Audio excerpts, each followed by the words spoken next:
Fire on the horizon. 1 year after the Way of Water, the Sully family finds peace with the Metkaina. But a dark presence looms in the distance, the Ash People, a fire-adapted Na'vi tribe from volcanic regions. Led by Varang, a fierce and militant warrior queen, they distrust Jake and Neytiri. At the same time, the RDA has returned with a new military faction called Project Genesis. With orders to terraform Pandora permanently, Eywa gives Kiri a dream. A spark shall either burn or save. Kiri's awakening. Kiri begins experiencing powerful, uncontrolled surges of energy tied to Pandora's ecosystem. Tsunamis form when she screams. Fireflies flock to her in swarms. She hears Eywa in whispers, calling her the Seed Bearer, a living conduit of planetary memory. Neytiri worries Kiri is too dangerous. Jake is torn between protecting her and understanding her powers. Colonel Quaritch's returned Quaritch, now fully reconciled with his recombinant identity, is back, haunted by human memories and Na'vi instincts. He questions his loyalty to the RDA. RDA new commander General Ardmore sees Quaritch as obsolete. She unleashes new exopredator units, artificial creatures built to hunt Na'vi. Quaritch goes rogue, seeking his own purpose. The call of the flame, Eywa guides the Sullys toward the volcanic heart of Pandora to prevent a coming catastrophe. Jake, Neytiri, Kiri, La'ak, and Tuk set out across lava rivers and obsidian cliffs. They encounter Varang's tribe, who mistake them for invaders. After a tense standoff, Kiri calms a pyro beast threatening both sides. Varang agrees to listen. The Ash People believe Eywa's wrath is coming because of human interference. They perform rituals using fire and ash to cleanse unworthy spirits. La'ak bonds with a lava-adapted Ikran. Tuk befriends a child of the Ash People named Roae, who explains the prophecy of the Flame Bearer. Varang warns that Kiri's power could either save or destroy Pandora. Kiri's vision quest. Kiri undergoes a dangerous spiritual journey, connecting with a fire tree deep beneath a volcano. She sees visions of Grace, her human mother, revealing she was conceived through an unintentional merging of Grace's avatar with Eywa. She is both human and Eywa born. Eywa speaks clearly, "You are the seed," but seeds must choose where to root. She awakens changed. The RDA terraform bombs back in the human colony. Ardmore's scientists have perfected Genesis bombs, devices that create artificial Earth ecosystems. They drop test bombs into forests, turning Pandoran trees to ash, replacing them with metal towers, wheat fields, and synthetic air. The Na'vi call it the Grey Death. Jake, they're not just conquering, they're replacing life itself. Quaritch witnesses the Genesis test site and is horrified by the destruction. He ambushes an RDA convoy and rescues captured Na'vi, including an injured Norm Spellman. He reaches out to the Sullys using Na'vi signals. Jake distrusts him, but Kiri says he has a part to play.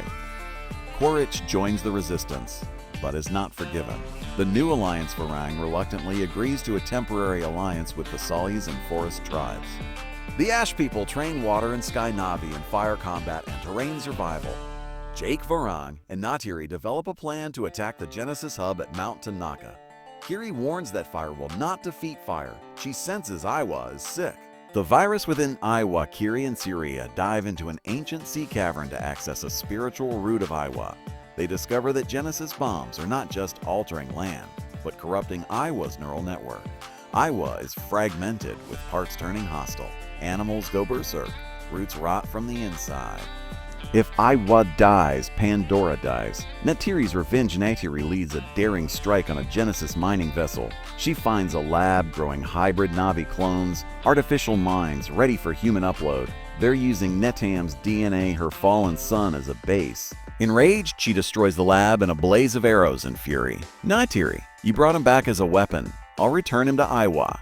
The betrayal, a Na'vi shaman among the Ash People, secretly aids Ardmore. He believes Pandora must be purified by flame, even if it means mass death. He sabotages the alliance, causing fire beasts to attack the Metkaina. The reef is blackened. Syria is wounded. Jake holds Varang accountable. She exiles the traitor, but trust is broken. Operation Eclipse. Ardmore begins Operation Eclipse, using satellites to block out Pandora's sunlight. Photosynthetic life begins to die. Quaritch sacrifices himself to destroy one satellite, allowing a single shaft of light to reach the Great Tree.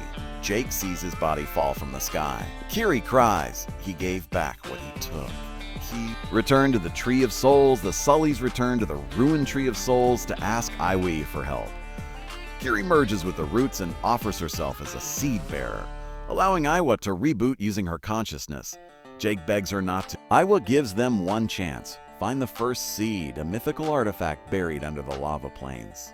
Race against extinction, Jake, Locke, Varang, and Norm journey into an erupting canyon guarded by ancient predators. They recover the first seed, a glowing pearl-like entity linked to Pandora's first neural root. Meanwhile, Ardmore prepares a final Genesis detonation. Time runs out. They race back, fire and ash chasing them. The final stand at Mount Tanaka, all tribes unite. Ash, water, sky, forest, even rogue humans join in. A massive multi-biome battle unfolds. Lava versus water, wings versus mechs, beasts vs drones. Neytiri confronts Ardmore atop a mech suit. Jake and Varang lead a charge into the Genesis core. Kiri becomes one. Kiri places the first seed into a corrupted Eywa root, merging her essence into the planetary consciousness. She vanishes physically but becomes part of Pandora, visible in vines, waves, and stars. The corruption halts. Genesis malfunctions and implodes, taking the hub with it. Pandora breathes again. Victory and mourning, the RDA is defeated, their colonization effort shattered. Ardmore is killed. Kiri's voice lives within Pandora. Jake mourns but feels her in every breeze. Varang kneels before the surviving tribes, swearing unity. Locke, now a leader, looks to the sky. He hears Kiri whisper, "A grow strong." Peace forged in fire, the tribes rebuild. Water greets fire, sky embraces stone. The new Anavi Accord is born, promising shared stewardship of Pandora. Jake is weary but hopeful. Neytiri, older, mentors Roa and the next generation. Locke prepares to take flight, leading a new chapter of Warriors. Eywa watches in balance. Post-credit scene, the Sky People return in deep space. Earth's leaders receive a signal. Pandora holds the key to Earth's rebirth. They prepare a new fleet, not soldiers, but scientists and colonists. Among them, a familiar face, a young Miles, a spider, Sakura, older, uncertain. He looks out at the stars. Am I going home or going back? Huh?